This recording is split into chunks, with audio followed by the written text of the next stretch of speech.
अरे भाई साहब, ये मुसलमान हिंदुओं के कभी सगे नहीं हो सकते। अरे देखिए ना, मुसलमान जो है वो खुश है कि कश्मीर में 27 हिंदू को मार दिया गया। अरे आप लोग जानते नहीं हैं, मुसलमानों को सिखाया जाता है कि काफिरों को मार। आतंकी कौम है मुसलमान भाई, कहीं भी देख लो यार। अच्छा आप बताइए, सारे आतंकवादी मुसलमान ही क्यों निकलते हैं? अरे वो शौर्य पिक्चर देखी थी आपने, ब्रिगेडियर रुद्र प्रताप सिंह, वो जो कह रहे थे बच्चे नहीं हैं, वास्तव में वही रियलिटी है। कश्मीर में जब हिंदुस्तानियों की जगह हिंदुओं को मारा गया, तब देश के बड़े हिस्से में इस तरह की चर्चाएं आम हो गई। इस देश के सभी मुसलमानों को बहुतेरे लोगों ने सिर्फ एक चश्मे से देखने की कोशिश शुरू कर दी। वो जो कह रहे थे कि आतंकवाद का कोई धर्म नहीं होता, उनको कहने वालों की फौज मिल गई, जिन्होंने कहा कि हो सकता है, लेकिन यह भी सच है कि जब मारा गया तो धर्म पूछ के मारा गया, और यह बड़ा सच है। लेकिन हमें लगा कि इस बड़े सच के बीच में एक छोटा सा सच जो छिप गया है, उस पर भी नजर डालते हैं। वो सच जो इन तस्वीरों का है, वो तस्वीरें जो चीख चीख कर कह रही हैं कि सर जनाजा तो कश्मीर में भी उठा है, आंसुओं का सैलाब तो कश्मीर में भी बह रहा है। एक मां ने अपना बेटा, एक बहन ने अपना भाई हमेशा के लिए कश्मीर में भी खोया है सर, और वो हिंदू नहीं था, वो मुसलमान था। वो मुसलमान जिसके पास ऑप्शन था जो कि हिंदुओं के पास नहीं था। हिंदुओं को सिर्फ उनका धर्म देखकर मार दिया गया, लेकिन इस मुसलमान के पास पूरा ऑप्शन था, क्योंकि कट्टरपंथी से अपना दुश्मन नहीं मानते थे। फिर भी इस मुसलमान ने मौत चुनी, और यह मौत उनके लिए चुनी गई जिनसे कुछ ही घंटों पहले हो गया था। यह मुसलमान चाहता तो बच जाता। यह जनाजा जो आपको दिख रहा है, इस जनाजे में इस मुसलमान को नहीं होना चाहिए था, अगर इस मुसलमान ने अपने बारे में सोच लिया होता। लेकिन इस मुसलमान ने नहीं देखा कि सामने कौन है, किसका धर्म है। उसने अपनी जान से ज्यादा कश्मीरियत को जिंदा रखने की ठानी। मौत सामने थी, लेकिन जिंदगी दूसरों की बचाने की उसने जंग लड़ी। आतंकवादियों से भिड़ गया, कहा कि ये हमारे मेहमान हैं, और फिर आतंकवादियों ने गोलियां मार दी। कश्मीर के पहलगाम में 28 लोगों की मौत हुई है, जिसमें एक मुसलमान है, और उस मुसलमान की कहानी को भी बयां किया जाना चाहिए। क्योंकि अगर आप इस देश में मुसलमानों पर सवाल उठा रहे हैं, तो आपको उस मुसलमान को शुक्रिया भी अदा कहना पड़ेगा, जिसने अपनी जिंदगी दांव पर लगा दी ताकि कुछ लोग जिंदा रह सकें। और आज की कहानी में दो ऐसे मुसलमान हैं जो रिश्तेदार हैं, एक जिसने जान गंवा दी और एक जिसने 11 लोगों की जान बचा दी। और अगर आप उस मुसलमान का शुक्रिया अदा नहीं कर सकते, तो आप भी इंसान नहीं हैं। हां, अगर आप हिंदुओं की भी हिमाकत कर रहे हैं, तो ये वो मुसलमान है जनाजे में जो हिंदुओं को बचाने के लिए कुर्बान हो गया। ये वो मुसलमान है जिसने इंसानियत को नहीं मरने दी। जब हिंदुओं को कट्टरपंथी मुसलमान मार रहे थे इस आधार पर कि वो हिंदू हैं, तब उस बड़े सच के बीच में एक ये भी मुसलमान था जो दुनिया को बताने की कोशिश कर रहा था कि साहब, इस्लाम सिर्फ खून खराबा नहीं सिखाता, और सब इस्लाम में नहीं है जो खाली खून बहाते हैं। कुछ ऐसे भी हैं जो जिंदगी बचाने के लिए कुर्बान हो जाते हैं, और उनमें से ये है जिसका जनाजा आप यहां देख रहे हैं।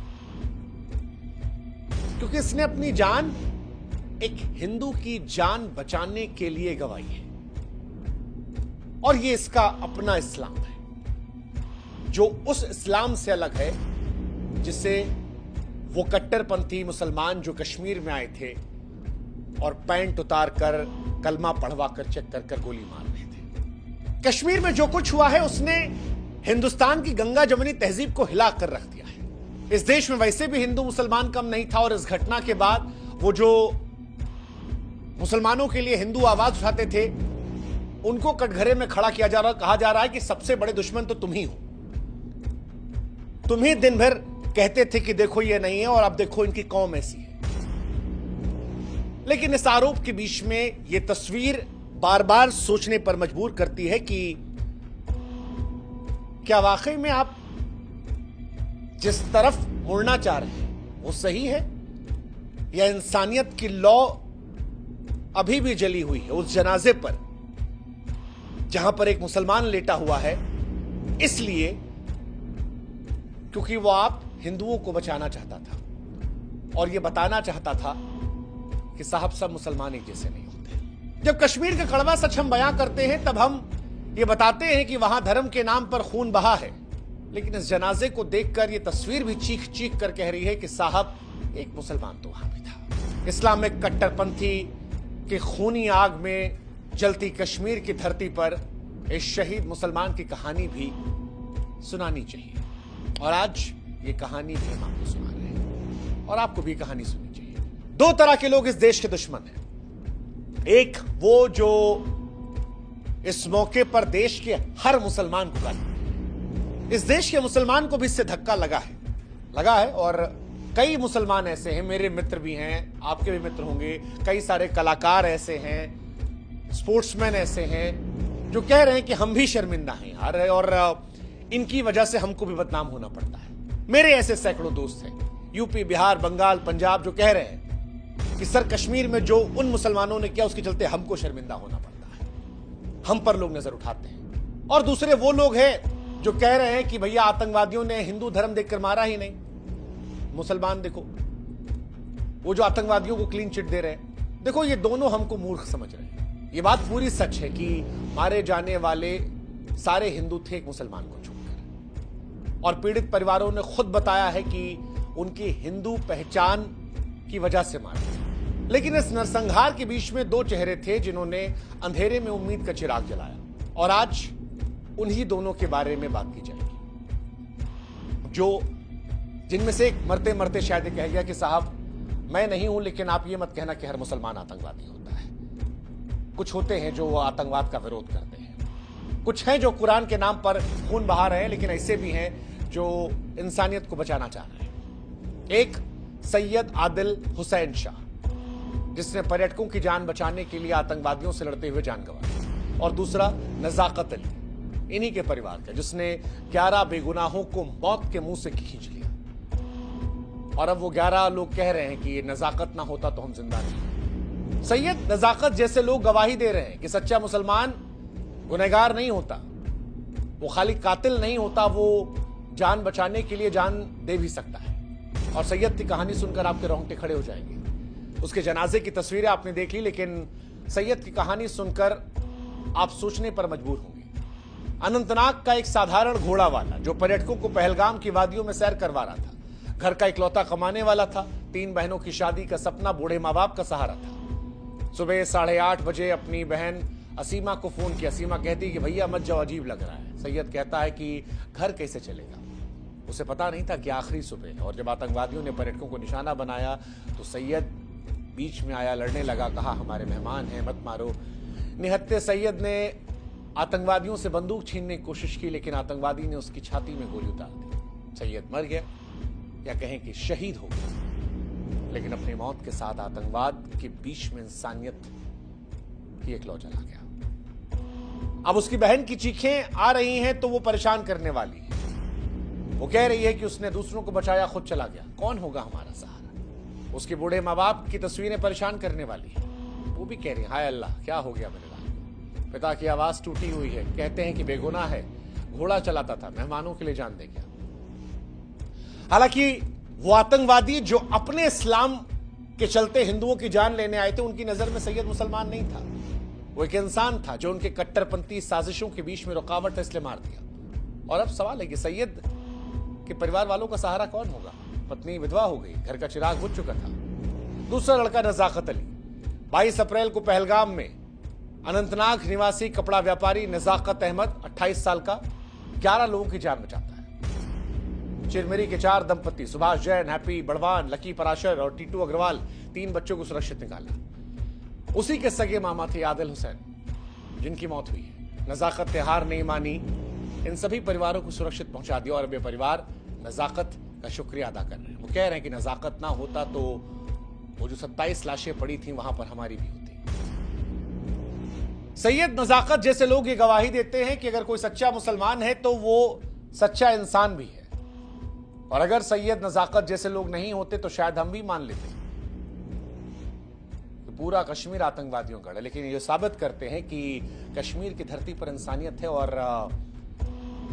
कुछ कट्टरपंथी अगर कश्मीर की वादियों में खून खराबा कर रहे हैं तो उस खून में सबको रंगना जरूरी नहीं है। कुछ साल पहले शाहरुख खान ने भी ऐसा कुछ फर्क समझाने की कोशिश की थी। हालांकि मैं जानता हूं इस बात के लिए कई लोग मेरा भी विरोध करेंगे, कई लोग करेंगे, लेकिन मुझे बार बार यह लगता है कि सैयद ने अपनी जान दे दी, और जो मर गया किसी और को बचाने के लिए, तो क्या हम बोल नहीं सकते उसकी बात को पहुंचाने के लिए? हमें इतना जज्बा, इतना हौसला तो नहीं है किसी और के लिए जिंदगी गवा दे। सैयद ने गवा दी, इसलिए मैं कह रहा हूं कि आप भी सुन लीजिए।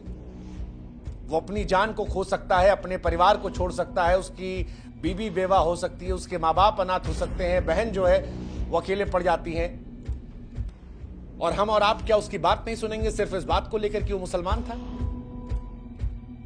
फिर आईने में हम भी शक्ल कैसे दिखाएंगे? सोचेंगे और इसीलिए बात सुनिएगा। 2 इस्लाम की शाहरुख खान ने भी कुछ साल पहले समझाया था। शाहरुख खान ने कहा था कि यार पहले जब लोग कहते थे कि आतंकवाद और इस्लाम एक है तो मैं उसका विरोध किया करता था, तर्क देता था, पर अब मैं कहता हूं कि आतंकवाद जो है वो इस्लामिक नेचर में है। मैं पहले उसको नकारता था, लेकिन अब मुझे एक बात समझ में आ गई कि इस दुनिया में कुछ लोग हैं, कुछ आतंकवादी हैं जो इस्लाम को फॉलो करते हैं और वो आतंकवादी है, लेकिन वो हमारा इस्लाम नहीं है, वो हमारा धर्म नहीं है। शाहरुख कहते हैं कि अल्लाह की आवाज है, कि जो कुरान है उसके अंदर लिखा है कि अगर आप एक इंसान के जख्म भरते हैं तो पूरी इंसानियत के जख्म भरते हैं, और एक इंसान को दर्द पहुंचाते हैं तो मानवता को दर्द पहुंचाते हैं। शाहरुख कहते हैं कि ये जो आतंकवादी होते हैं ये इस्लाम के नाम पर बच्चों को जन्नत का लालच देकर उनका ब्रेन वॉश करते हैं।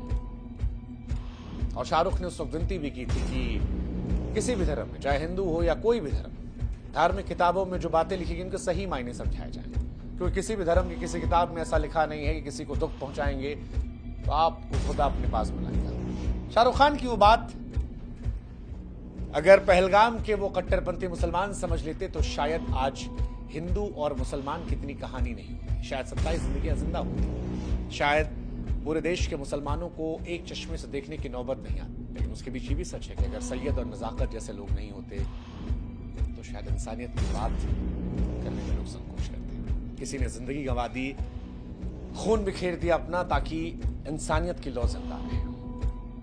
आज हमें इस बात का एहसास होना चाहिए कि सच्चा धर्म वही है जो नफरत और हिंसा नहीं फैलाता है। सच्चा धर्म वही है जो इंसानियत की रक्षा करता है। ये माना कि 2 आतंकवादियों ने 27 लोगों को मार दिया,